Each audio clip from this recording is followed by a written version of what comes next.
Bible ప్రకారం చనిపోయిన వారి ఆత్మలు తిరిగి లోకానికి వచ్చి కలలో కనిపించడం జరగదు.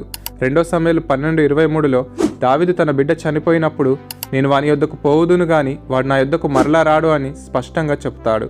అలాగే ప్రసంగి 9:5-6 వచనాల ప్రకారం చనిపోయిన వారికి లోకంలో జరిగే వాటితో గాని మనతో గాని ఎటువంటి సంబంధం ఉండదు. వారి ప్రేమ, పగ, అసూయ అన్నీ ఆనాడే నశించిపోతాయి. మరి కలలో వారు ఎందుకు కనిపిస్తారు? దీనికి బైబిల్ ఇచ్చే సమాధానం మన మనసు.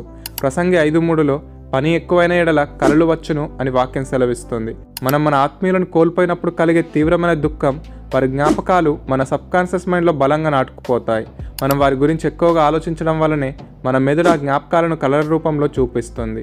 ఇది కేవలం మన మానసిక స్థితికి అద్దం పడుతుంది తప్ప వారి ఆత్మ నిజంగా రాదు. ముఖ్యంగా యెషయా 8:19లో దేవుడు హెచ్చరించినట్లు సజీవుల పక్షముగా చనిపోయిన వారిని విచారించకూడదు. కలలో వారు కనిపించేదో చెప్పారని లేదా భవిష్యత్తును సూచించారని నమ్మడం బైబిల్కి వ్యతిరేకం. మనకే నడిపింపు కావాలన్నా దేవుని వాక్యం ద్వారానే పొందాలి.